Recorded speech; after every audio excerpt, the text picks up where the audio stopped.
Well, good afternoon, everybody. Welcome to the TPB meeting this afternoon. So first off, we have the approval of the TPB agenda, September 9th, 2025. Can I get a motion to approve the agenda for today? Second. We have a motion and a second to approve the agenda for today. All in favor, say aye. All opposed?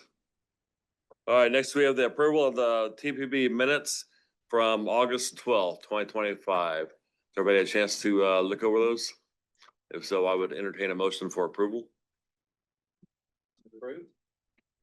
So we have a motion and who's the second? Second. And any discussion or corrections? All right, all in favor, say aye.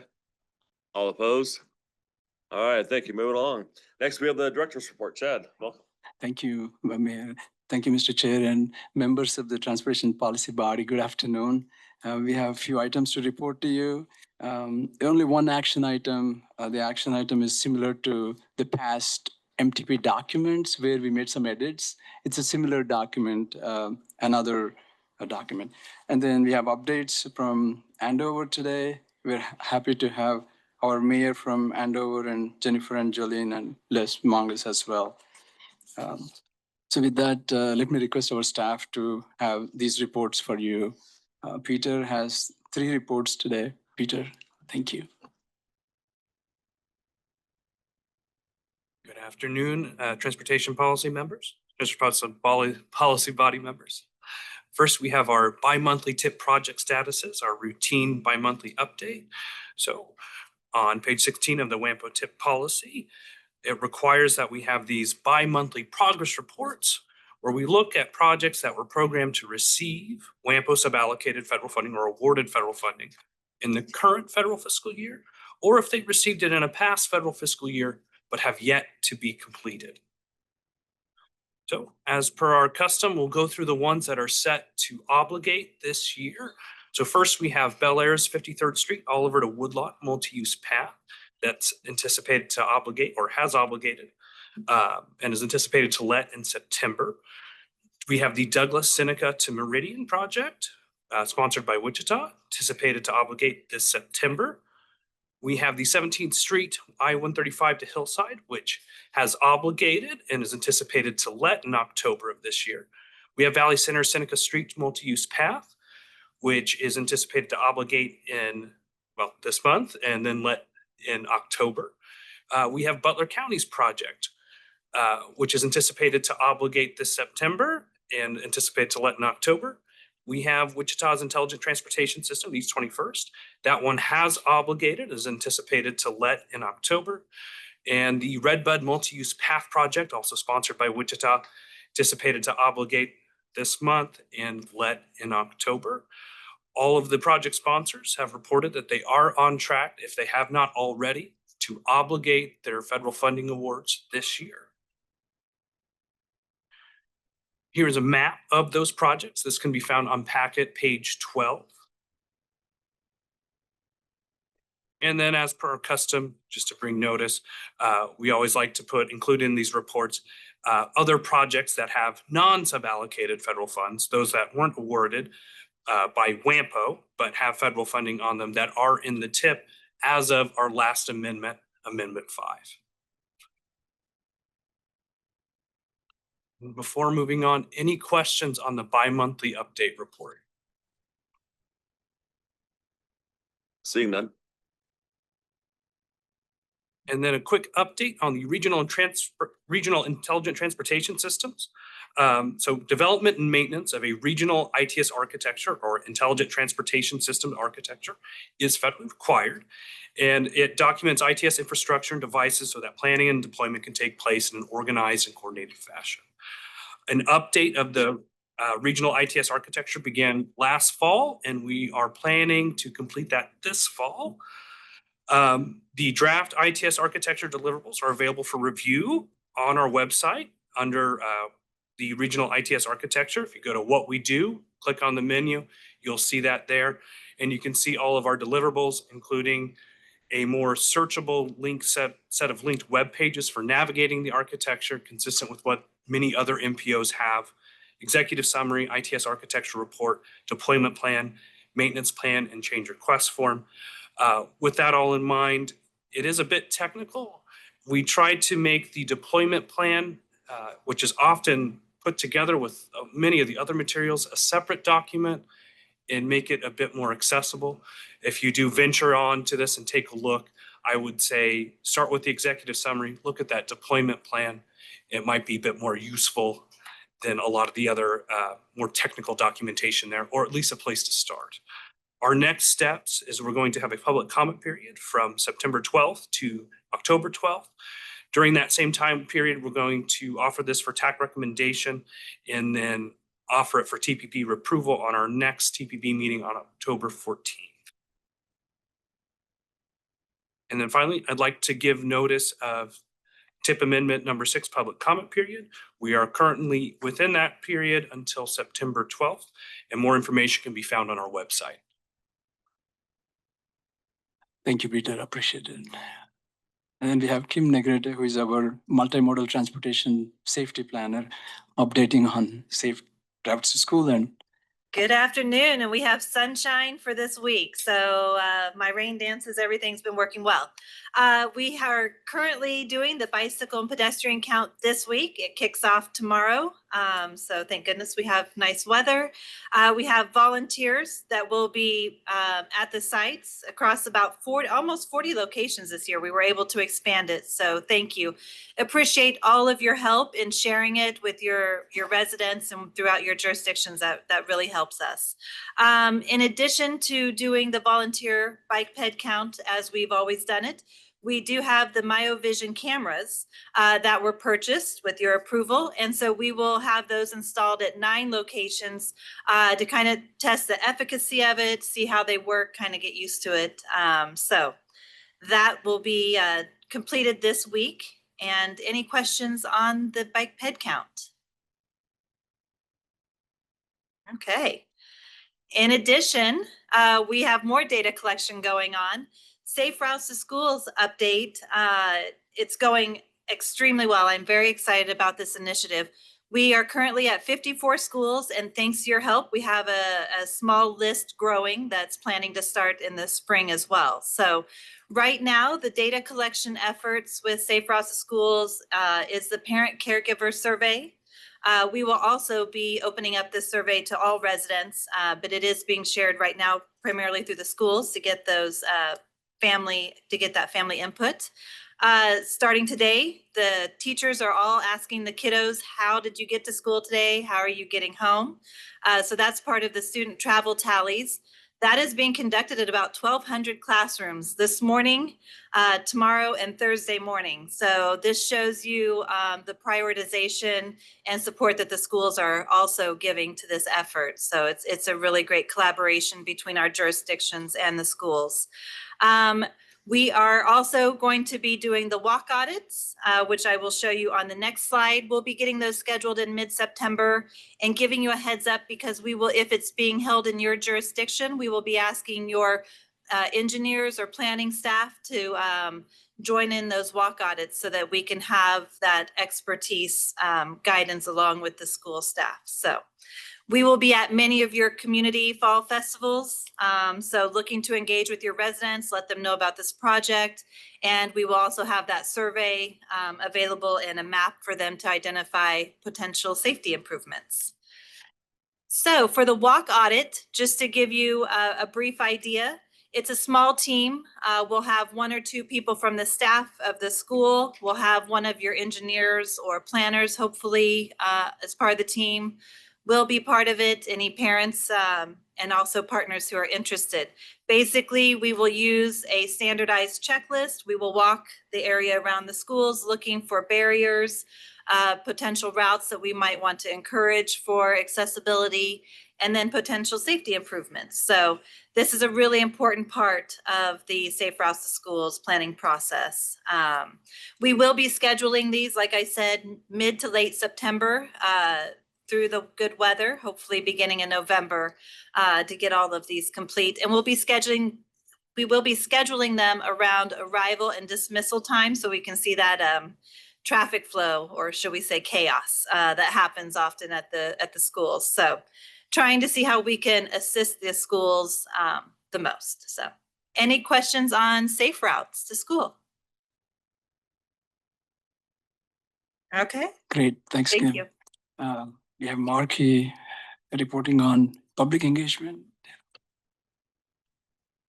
Good afternoon. Yes, I just have a couple updates. The first is just as a refresher to you all that WAMPO does comply with Title VI and all related regulations. And then we also wanted to let you know that we did complete our annual Title VI report. This is a document we complete every year and submit to KDOT as part of our requirements as a subrecipient of federal funds. This demonstrates how we are complying with Title VI in the efforts we do to integrate Title VI principles into all of our processes. And to date, we have not had any Title VI complaints. And then we also just wanted to let you know that we will be updating the Title VI and limited English proficiency plans at some point before the end of the year. Any questions? Thank you. And then we also wanted to follow up now that Metropolitan Transportation Plan 2050 or MTP 2050 has been approved and Amendment 1 was approved at the last meeting as well. We are officially available for our 5th round of public engagement. The goal of this round is to keep the plan relevant and pertinent in everyone's mind. And so if anyone would like to invite WAMPO to attend an event, please let us know. We'd be happy to speak on the document or bring drafts or executive summaries. If anyone has questions or would like more information, please let us know. We are available. We will be doing periodic social media posts and other presentations to make sure that this document remains relevant. And then finally, I just wanted to give a heads up about our 2026 Unified Planning Work Program, or UPWP. This is an annual document we develop which outlines our priorities and projects for the calendar year. So the 2026 UPWP will be having its public comment period from September 9th through today's September 9th, from September 12th through October 12th. And then any comments from that will then be addressed and reported back to this body before we seek approval on that plan. Marky, and with your permission, Chair, Marky also has the next item, the update on the roster. Marky, go ahead. On page 19 of your packets as well, Marky. Yes, thank you. And this is just another quick consent agenda item. The Transportation Policy Body is the governing body, and so all updates to the Technical Advisory Committee roster do require approval by this body. This, having received documentation from Wichita Transit about their updated representative that they have appointed, we are seeking approval of that, and that includes the appointment of Kelly Broxterman to the role of the Wichita Transit representative, and Lily Cherry will serve as the designated alternate. So with that, I would recommend approval. Somebody like to make a motion to approve the consent agenda?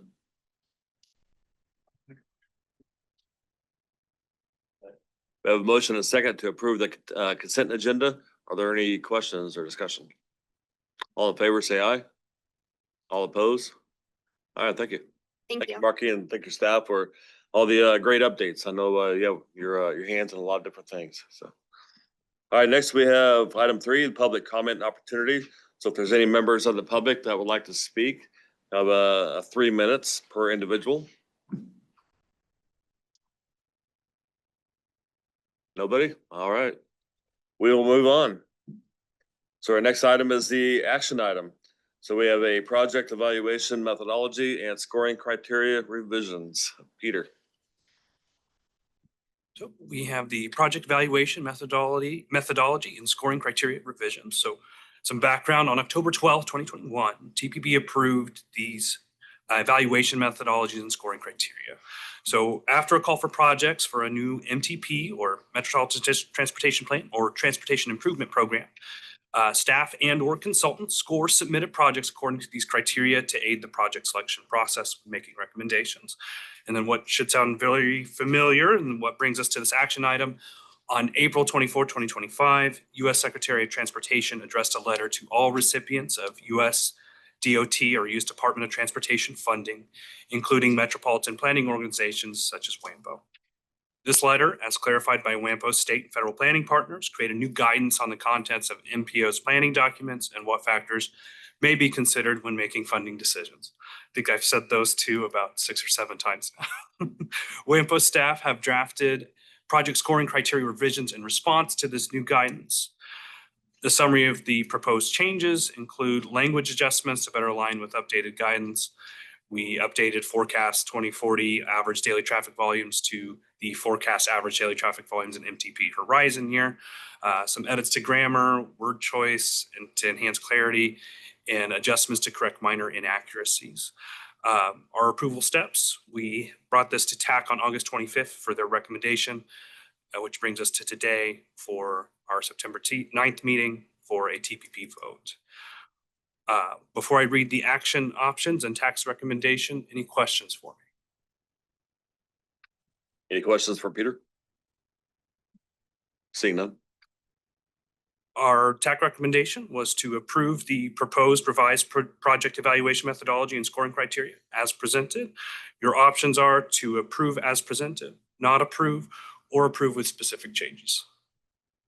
Would anybody like to make a motion to approve the proposed revised project evaluation methodology and scoring criteria as presented? So moved. Is there a second? All right, thank you. So we have motion and a second to approve this action item. Is there any discussion? All in favor, say aye. All opposed? All right, thank you, Peter. All right, next we have discussions and updates. We have several people here from Andover. So the Regional Connections presentations, Andover. Welcome. Gotcha. Hello, welcome, and we are going to transport you to the city of Andover this afternoon.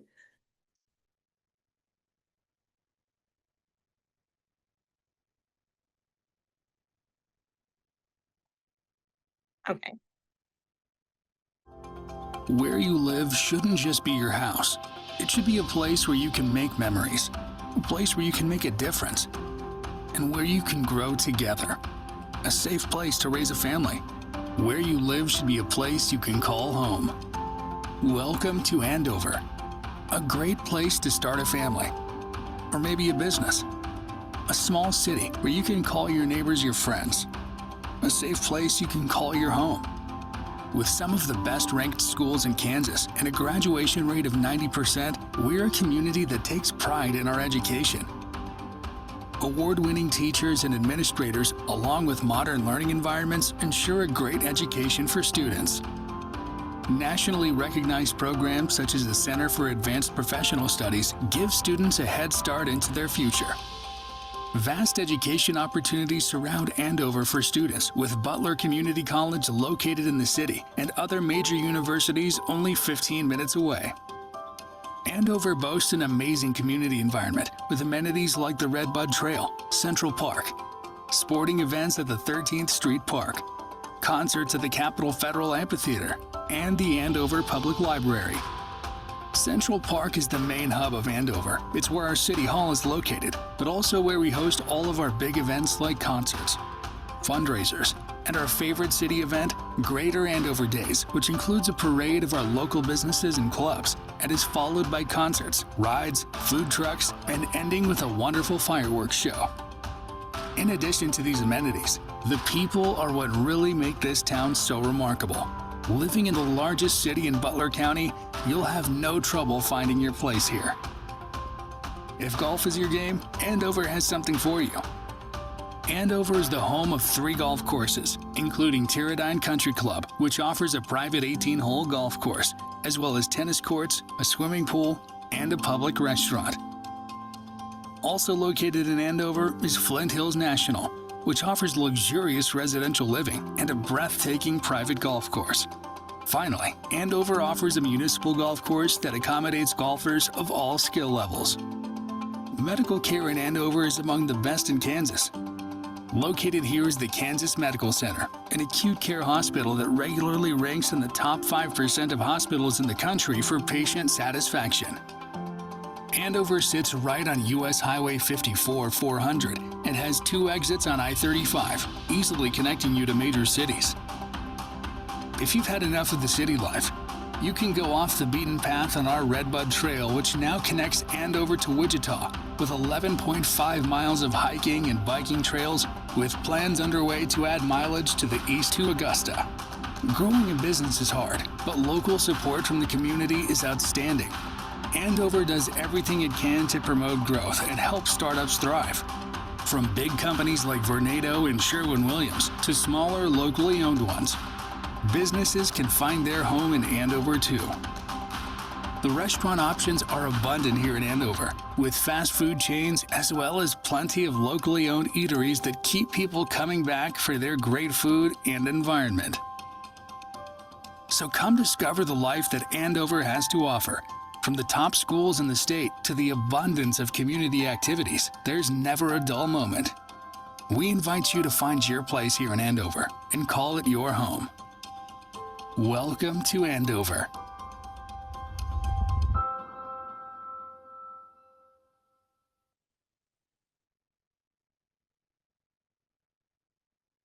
On behalf of the city of Andover, thank you for having us today. Andover was incorporated in 1957 with less than 200 people. It grew from 1 square mile to 11 square miles today. We had explosive growth in the early 2000s and population doubled at 43% increase in 10 years. We sit just under 16,000 people today, and the median age is around 35 years old.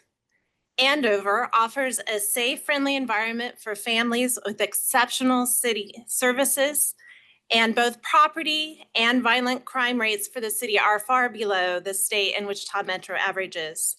Our schools are top tier. Both Andover High School and Andover Central High School were named in the top 10 high schools in the state by U.S. News and World Report.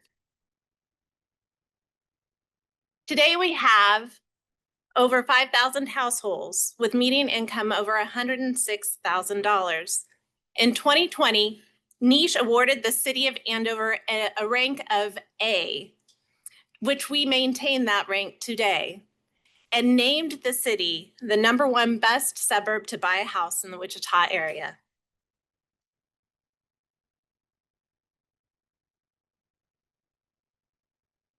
Thank you. I see a lot of familiar faces out here. Andover's been a part of the WAMPO organization since about 2005. We've had a great relationship as things have evolved over time.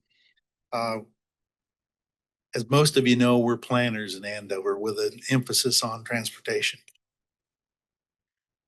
Andover, Butler County, and KDOT signed the first corridor management agreement in the state of Kansas in 1999. So I tell folks I've been working on the Kellogg Freeway since 1996 in Andover, but I actually started earlier than that. I started on Kellogg and West Street as a contractor back in 1987. We'll get it done before my career is over.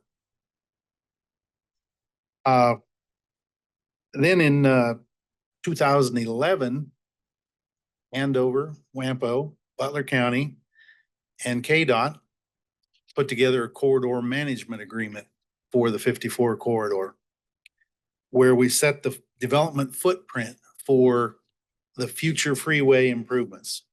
Brett, were you around for that study back in 2011? We've used it a lot since then, and it's finally coming to fruition with the next project, phase 1 freeway expansion.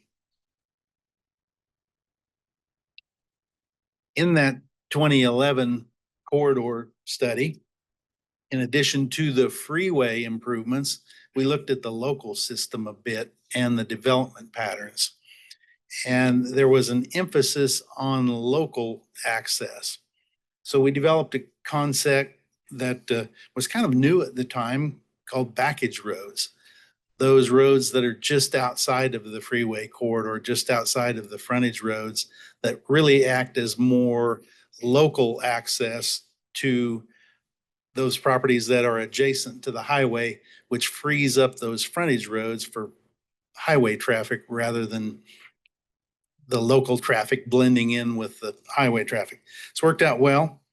It also mentioned a need for north-south routes in Andover. Back in 2011, really Andover Road was about the only north-south connection to the highway. Since then, we've improved 159th Street from Kellogg all the way to north of 21st Street. And we're currently working on Yorktown Parkway, which is a half mile east of Andover Road. And also, we're working on the Backage Road system, Founders Parkway. We are in the third phase of a mile of Backage roads that begin at Onewood Street, which is about a half mile east of 159th Street and runs to a half mile east of Andover Road. We've been working on those projects with not only the Kansas Department of Commerce Base Grant Program, where we received some funds for construction and right-of-way acquisition, but also with Kansas Department of Transportation's Access Management Construction Program, as well as WAMPO over the years. Thank you all.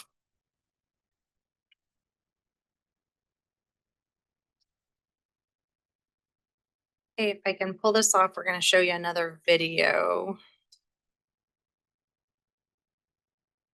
Hit enter on this or the down arrow.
Okay, so the Heritage is a really exciting development. It's 110 acres. You could see quite a bit of it from that video. What you may or may not have picked up on is that there's a lot of mixture of uses. And so we have residential. There are 2 unique neighborhoods within the Heritage footprint. One is a single family residential that's really geared more towards family, but it's our first family low maintenance neighborhood. So the idea that, yes, maybe people when they get of a certain age don't want to have to maintain their yards, but it turns out people raising kids may not want to maintain their yards either. So let's try that on for size and see what happens. That's the Heritage Commons. Then courtyards at Heritage, those each have 97 and 99 homes. That's more of that traditional kind of patio home style where it's one floor, safe rooms in the homes, no lawn maintenance there either. You can see the sky lofts in this picture, and that was also depicted in the video. That is our luxury apartments, and those opened in 2023. And then outside of the scope of this picture, we also have a senior living apartment that will be coming online in 2026. We're really excited about that. That's an area that Andover needs a lot of additional housing. That will have 60 units, and there will be some that are income restricted. So we're very excited to add that to our community. Retail wise, we have been anxiously awaiting Quick Trip. They did announce that they're coming, but we are in a little bit of a wait period while we get phase 2 of the US 54 expansion design confirmed so that they can feel a little bit more comfortable before they start to build. We have opened office uses, both Andover Optometry and Flint Hills Dental Group opened this year. We've already opened restaurants, both Livingston's and Dutch Bros opened in 2024. Social Tap is opening in fall, should be hopefully next month. And then you can see the Park Plaza there. It's kind of funny because this picture was taken on the day of the unveiling. So Heritage Man, our first ever public sculpture investment, is covered in a box in that picture, but you could see him in the video. We're very excited to be embracing public art for the first time, and that was all through the city's first TIF district, and it was also the first for Butler County.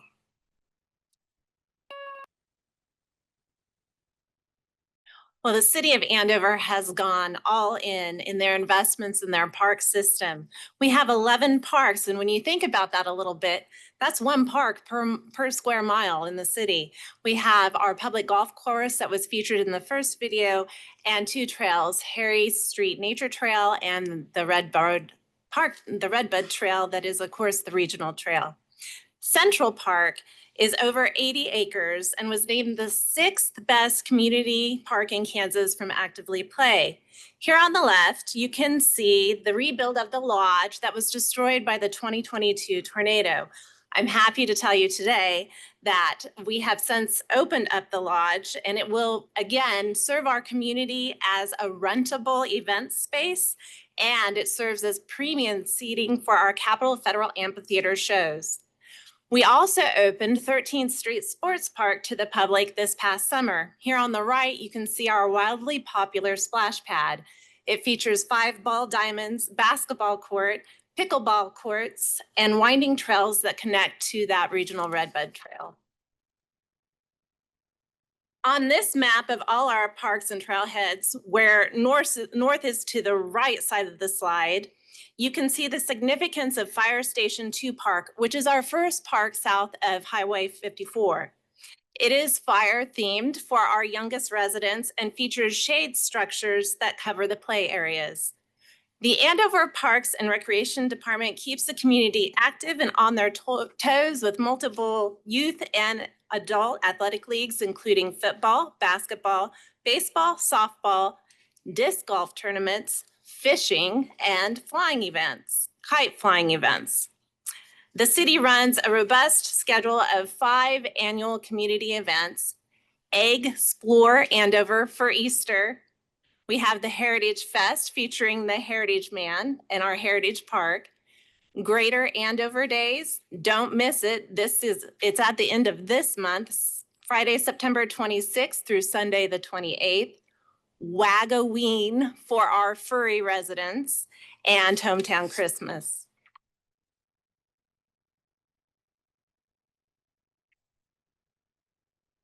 I get to close us out with another one of those kind of passion projects. This was a real joy to watch come to fruition.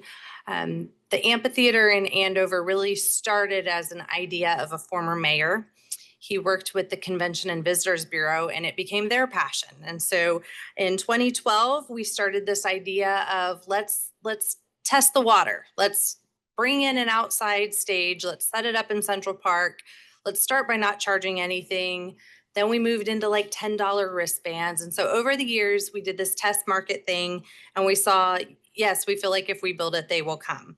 So by 2017, the city built the amphitheater, and in the same year, we entered into a 10-year naming rights agreement with Capitol Federal to name the amphitheater for Capitol Fed. So it's Capitol Federal Amphitheater. I'd like to say we leveled up again in 2023 when we went to private management with ASM Global. If that sounds familiar, those are the same fine folks who run Intrust Bank Arena, the Orpheum, Century 2. And what they've done is bring really excellent customer service and experience to the people who come out to these events. Here is what we've done this year for ticketed events. The first 4 were free concerts to the public. Those were offered through a partnership with the radio station locally. And then the next 5 were ticketed events. As you can see, we're on the tail end of our series. Thursday night is a hot ticket item. If you don't have tickets to Red Clay Strays and you want to go, you got to find someone that's got a ticket because it's sold out. But 3 Dog Night at the end of the month, we do have tickets available for that. We'd love for you to visit Select a Seat and get tickets to that show.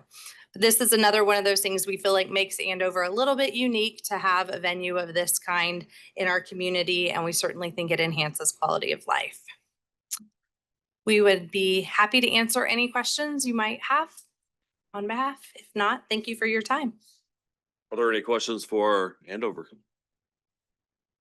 I just want to say, thank you for coming and showing us the great city. I know I'm looking forward to go to the Greater Andover Days and I just enjoy, I know you have great videos, but I also enjoy just getting out myself and looking at cities.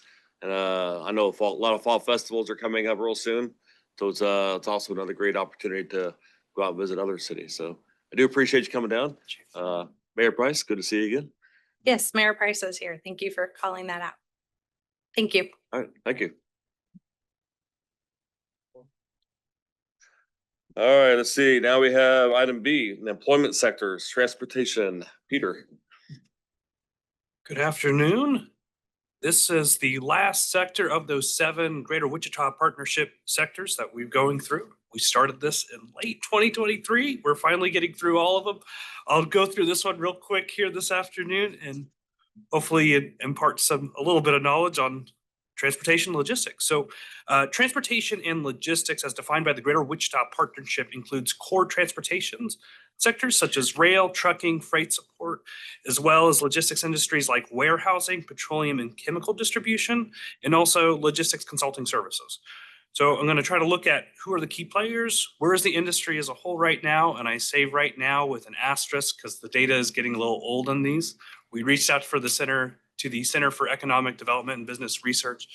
They've given me some new ones so we can hopefully create some sort of update to this kind of information.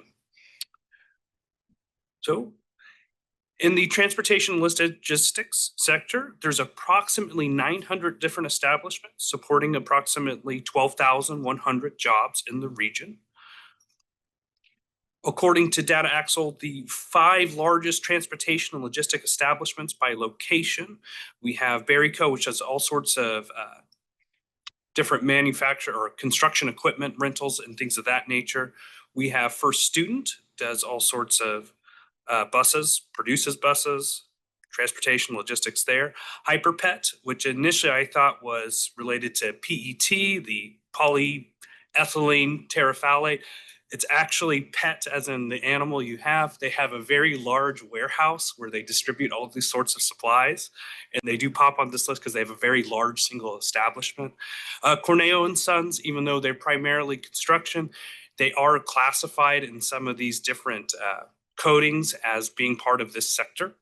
And then finally, the Dillon's Distribution Center, way out west by Goddard, does mark out the final spot on these top 5. Amazon, unfortunately, wasn't on here, but I look back, it's because it's not included in that 2022 data. I wonder if we're going to see that pop up later in newer data sets. Looking at where we compare to other metropolitan statistical areas, Wichita is on the smaller size, kind of trailing behind our peers in this sector, behind Tulsa and, of course, Kansas City, which has quite a large amount of employees in this sector.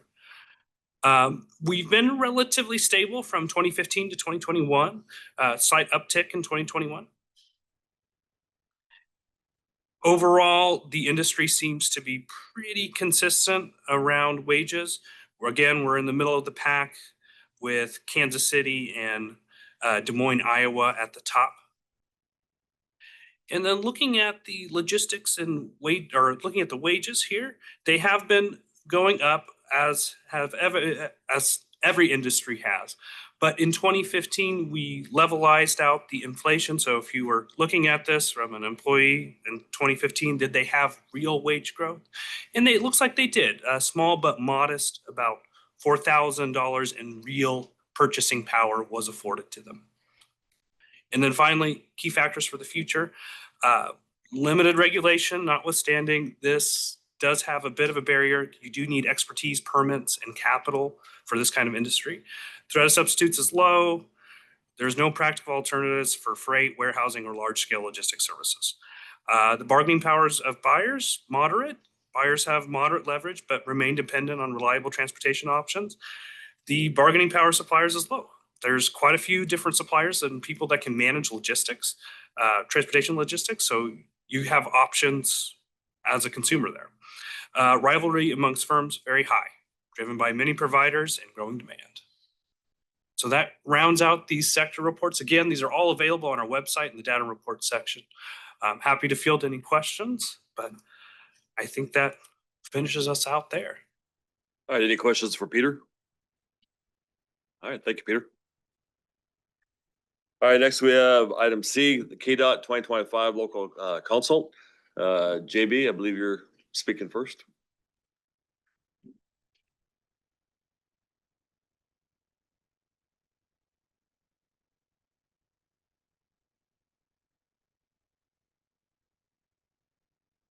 I wanted to take a moment to share about KDOT's local consult process, which is part of the IKE transportation program. Local consult is held every 2 years, and it's our way of gathering input from Kansans about potential expansion and modernization projects in each region. It's not just about the roads and bridges, it's about making sure we are hearing directly from communities we serve. These meetings help strengthen local partnerships, identify which KDOT programs matter the most to communities, and get feedback on how we can improve project delivery. The format across the state is the same across the state, but each meeting will focus heavily on the needs of specific regions.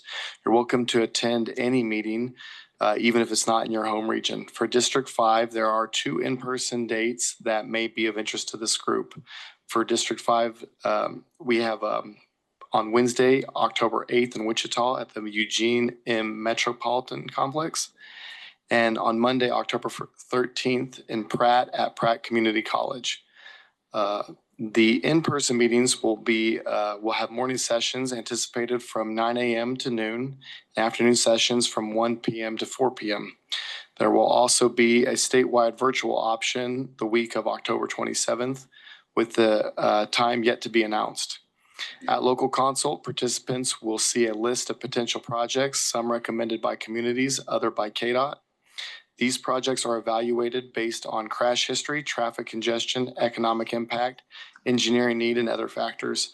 We also factor in resilience, how well the system can continue operating and recover after major events, along with equity impacts to underserved communities and environmental consideration. While these meetings won't result in immediate project selections, your input plays a key role. It becomes part of a local input portion of the project scores alongside engineering and economic data.